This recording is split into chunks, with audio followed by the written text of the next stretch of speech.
And I'm just about to get going here. I have about 12 miles till Muddy Creek, which is the first collectible water source, and 18 miles until the pipe spring. So I still got to kind of scrimp on water this morning. Only had one coffee. That's how sad the water situation is here. I threw an extra liter bottle into my pack when I left Rollins, and I still have that and the remains of my 1.5 liters. Plus about 1 liter and change in my CNOC, but I'm trying not to use that because it's really silty and tastes of cow pies. So I'd rather not kill my filter if I can avoid it. Not the most ideal camp, but that's the problem with hiking after dark. You're kind of stuck with whatever you can stumble across. And I really didn't, oh hey, animal. And I really didn't want to stay right on the road.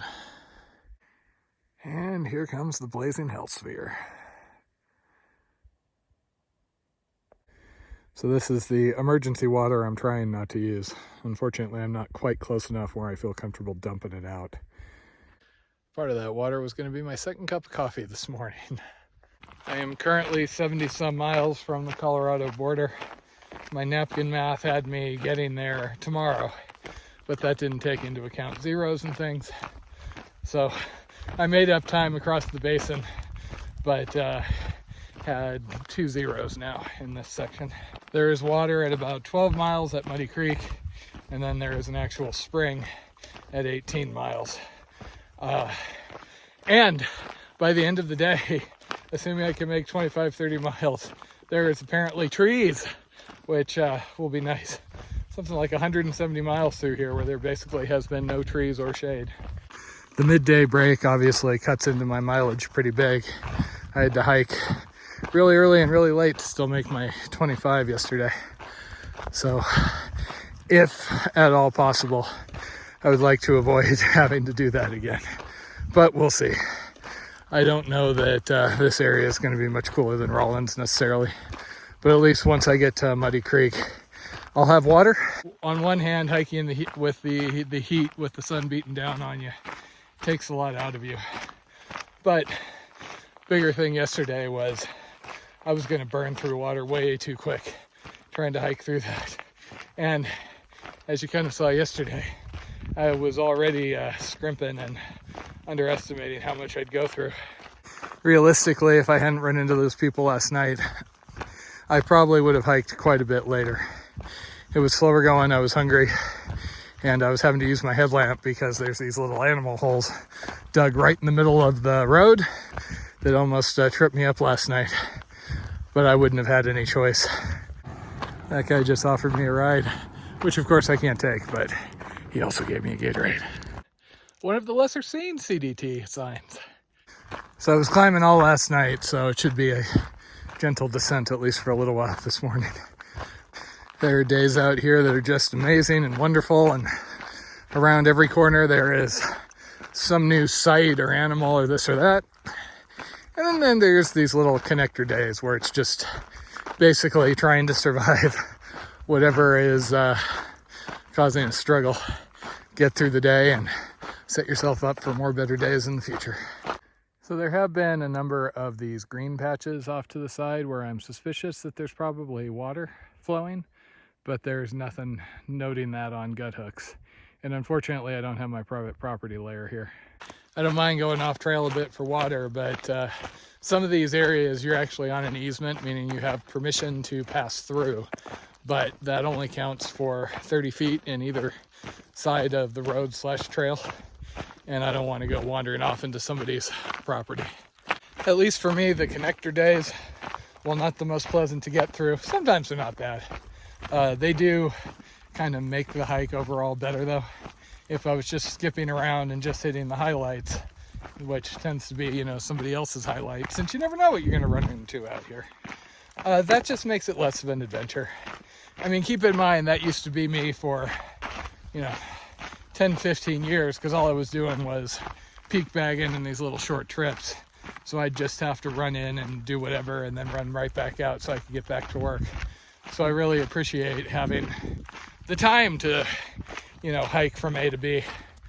First time I did the JMT, the big thrill wasn't seeing individual areas because I had been up and over and up all sorts of peaks all across there. It was just getting to see how they all connected together. And same on the PCT.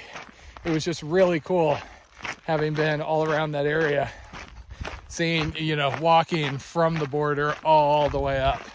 Walking all the way up to Canada, as it turned out. I've actually been really feeling for the PCT folks this year. There was a really sad video that was being passed around of somebody up at Hart's Pass giving a fire closure update, basically telling people 30 miles away from the border that they weren't going to be able to go touch the monument. And this is, you know, early September. The people who are up there right now weren't the ones who were lollygagging and taking all the extra time off. I finished at the end of September. Granted, by then it was getting rainy, so that might help tap things down. But the fire situation this year out there has just been crazy. When I tell people about my 2020 PCT hike, one of the comments I always make is just how lucky I was to not get blocked anywhere. I really wanted to do a, you know, every step of the trail sort of thing, and I was able to. And yes, I worked and I pushed, but I started late. If we'd had a really bad fire season, I could have got blocked. And there were some people who took a couple more days off and were like a week behind me, and they did get blocked off. Unfortunately, that's just the new reality on the PCT.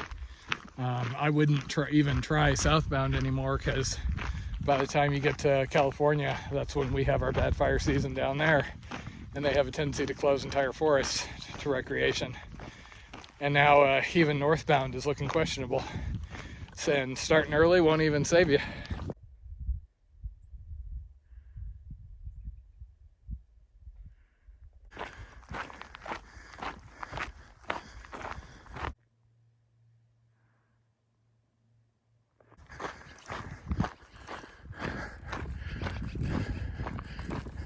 Okay, with the addition of this little Gatorade some guy in a flatbed stopped and gave me, I felt confident enough to get rid of that salt water. I really didn't want to filter it anyway.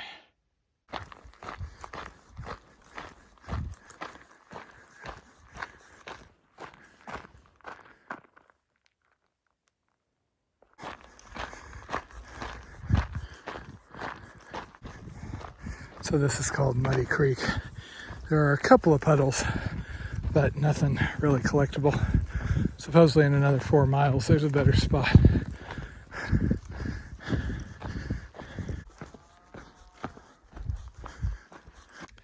The very aptly named Muddy Creek.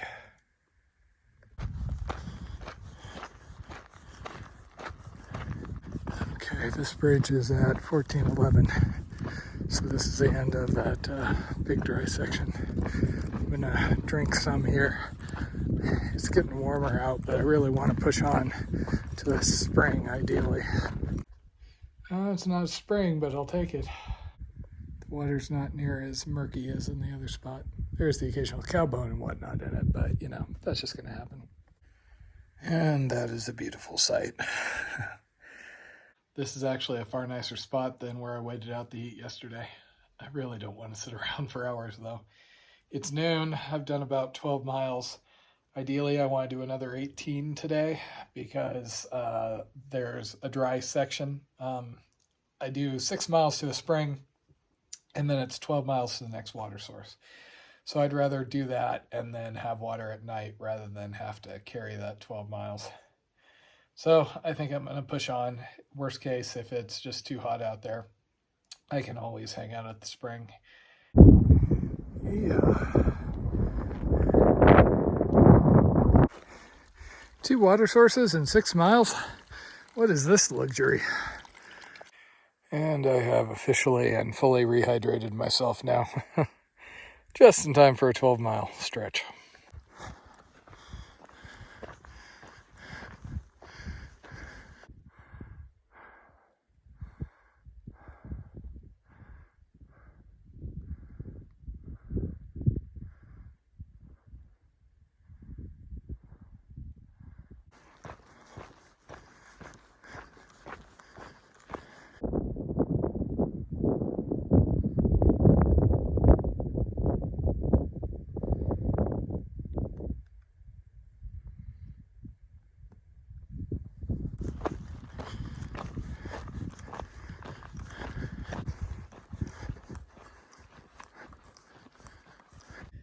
just dead tired. I've gone 25 miles. I've got 2 miles down to water, and then I'm gonna call it for the day.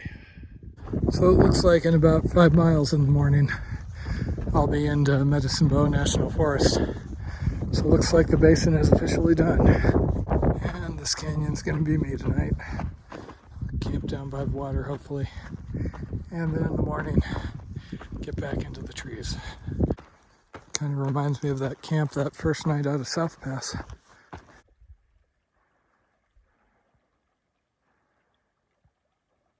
Okay, this is gonna work, unless I get invaded by the cows tonight, but well, home sweet home for the night.